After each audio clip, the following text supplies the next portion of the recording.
An Abi Hurairah radhiyallahu anhu qala Rasulullah sallallahu alaihi wasallam, iyyakum wal hasad, fa innal hasada ya'kulul hasanati kama ta'kulun narul hatab.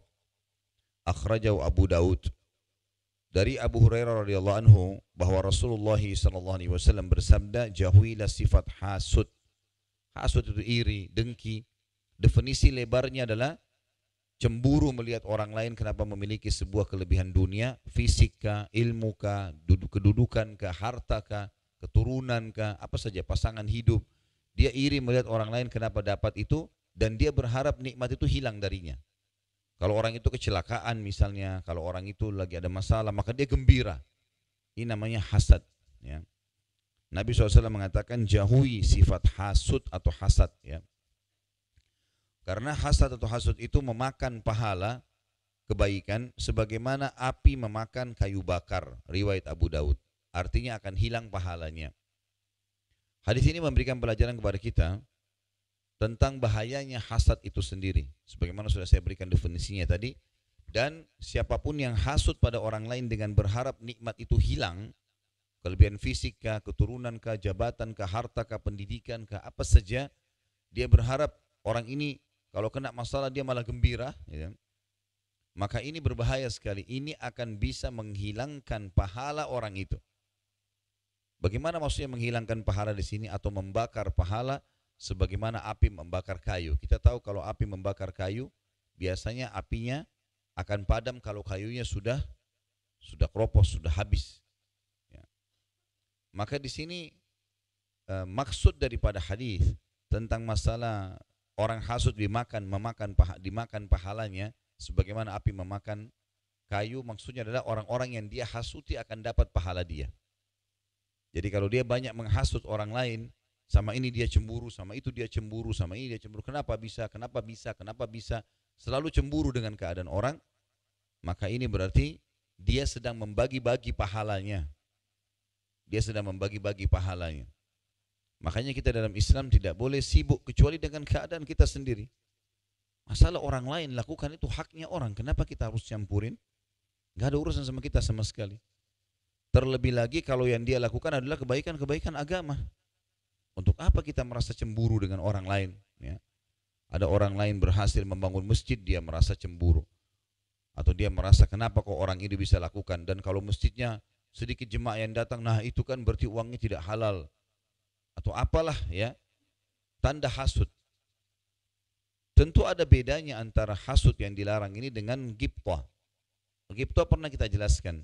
Kalau seseorang Allah berikan kelebihan, secara kelebihan dunia, fisiknya kah, keturunannya kah, hartanya kah, dan seterusnya, kemudian kita merasa cemburu, tapi cemburunya itu bukan berharap hilang dari dia.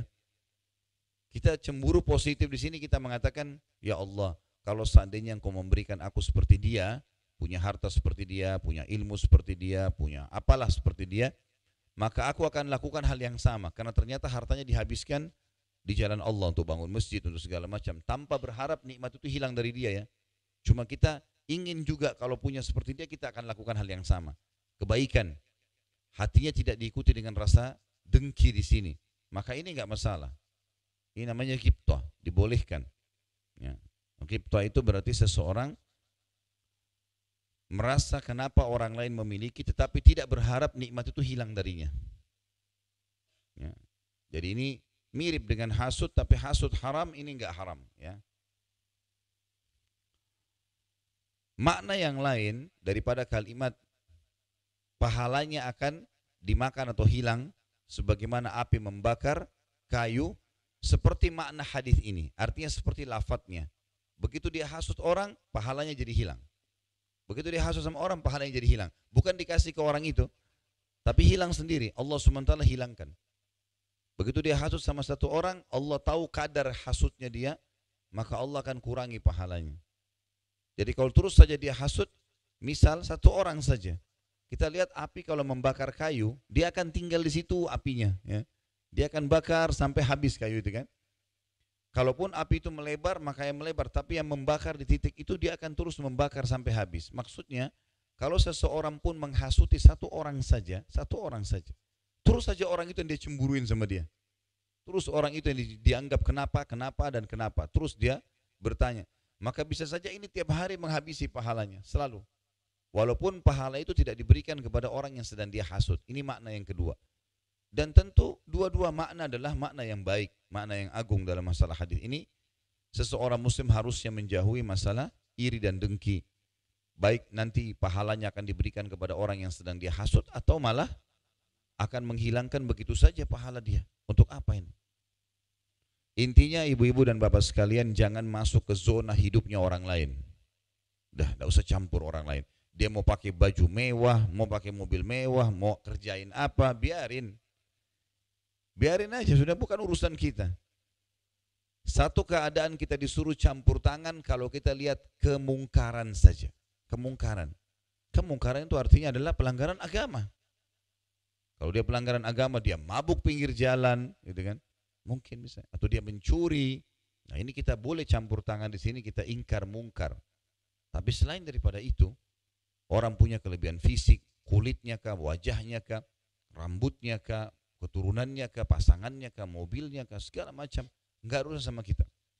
Tapi kita boleh di sini minta, ya Allah karuniai saya seperti dia. Tanpa berharap hilang. Yang tadi kita sudah katakan namanya ghibthah. Jelas sampai sini?